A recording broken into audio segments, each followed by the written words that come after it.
À son boulot, on le voit plus près. Mais ils ont quel âge? Ils ont 2 mois, ils sont nés le 14 août. Regarde, Juju, elle le porte. Sortis pour la première fois de leur tanière la semaine dernière, ils se sont enhardis, mètre après mètre, découvrant leur nouvel univers sous le regard émerveillé des petits et des grands. Surtout c'est les vitres là, ça m'impressionne en fait parce qu'on n'a plus l'impression d'être avec une cage et donc voilà, de voir la vraie vie là, la maman qui s'occupe des bébés, c'est super. Calme et détendu, la famille a tout de même connu quelques petits moments de tension. Le temps qu'Ashka, le père, prenne lui aussi ses repères aux côtés d'Olga, la maman, un peu stressée et maladroite, elle, dans son nouveau rôle, avec cette première portée exceptionnelle. C'est déjà assez rare qu'il y ait 4 tigrons à la naissance et que les 4 survivent. On s'y attendait pas forcément. On s'était préparé psychologiquement à devoir en perdre 1 voire 2. Et le fait d'avoir les 4 encore vivants et donc maintenant il ne devrait plus rien leur arriver. Ils ont passé l'âge des 2 mois. On est très très contents. 4 tigros qui viennent enrichir un peu plus le carnet de naissance du zoo. Le couple de mangoustes a en effet lui aussi fondé sa famille cet été, tout comme les gibbons auparavant, ou les tapirs avec Natal, déjà presque adolescente, sans oublier les bébés pandas, nés en juin dernier. Des nouveaux venus dont certains partiront ensuite vers d'autres cieux. Tous les animaux de parc zoologique sont échangés et jamais vendus pour les protéger, tout simplement, parce qu'il y avait une valeur marchande, ça inciterait à faire du trafic.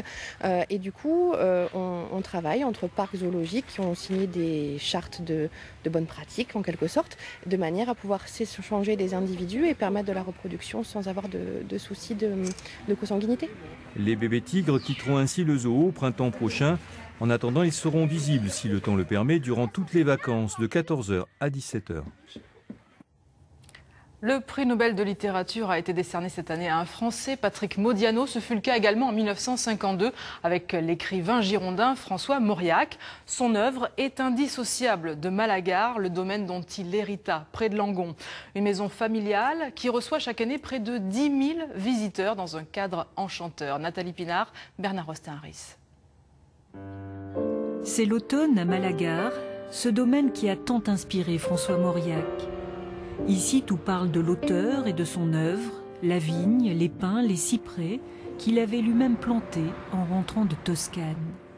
Son paysage et sa maison des champs, déguisée en manoir comme il l'écrivait. En entrant, on l'imagine aisément dans cette demeure chaleureuse, dans ces pièces entretenues par Touria, qui chaque jour côtoie l'intimité du lieu. J'aime bien Malagar, ça fait 14 ans, c'est ma deuxième maison. Et l'odeur de cire surtout, comme j'écoute les guides et je dis allez, je fais la suite.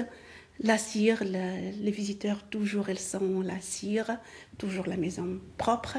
C'est ainsi que le parfum se retrouve dans la maison comme dans les livres, participant à l'atmosphère d'un lieu où le temps s'est arrêté.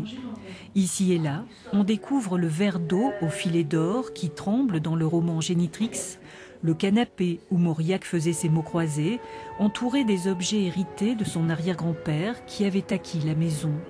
Pour un peu, on s'installerait à l'ombre du tilleul, comme si le maître des lieux s'était juste absenté. C'est un lieu qui a été habité par un auteur. Et nous, on veut absolument essayer de préserver, de restituer l'ambiance de cette habitation. Donc, nous recevons le visiteur comme s'il rentrait chez l'écrivain, comme s'il y était invité. La visite commence par la cuisine, l'un des décors du Nœud de Vipère pour une balade littéraire en ce refuge où les pins deviennent les barreaux d'une prison ou au contraire une cathédrale sylvestre sous la plume de l'écrivain. Aucun drame ne peut commencer de vivre dans mon esprit si je ne le situe dans les lieux où j'ai toujours vécu. Astrid est l'une des 4 guides immergés dans cet univers qu'elle redécouvre sans cesse au fil des pièces, au fil des pages. Quand on arrive dans les lieux, il y a cette transmission qui se fait. C'est une vibration littéraire qui émane de ces lieux. Et mon métier, justement, c'est d'essayer d'expliquer cette magie que l'on appelle la littérature.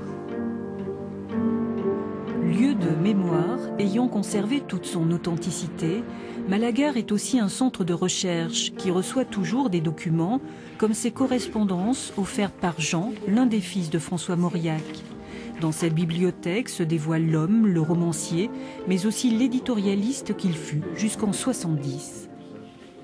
Il est capable de prendre des options extrêmement claires parce que ça lui semble conforme à ses convictions, même si cette position risque de l'isoler ou de le fâcher avec sa famille d'appartenance. Un engagement qui est au cœur du prix François Mauriac, décerné chaque année depuis 10 ans. En rejoignant la terrasse où il allait aborder les longs moments muets, on reste songeur en relisant les phrases prophétiques du prix Nobel. Même après ma mort, écrivait-il, tant qu'il restera sur la terre un ami de mes livres, Malagar palpitera d'une sourde vie. Voilà, c'est la fin de cette édition. À suivre la météo de Frédéric Lillet. Excellente soirée à vous sur France 3. Retrouvez toute votre actualité régionale sur l'application France 3 Régions.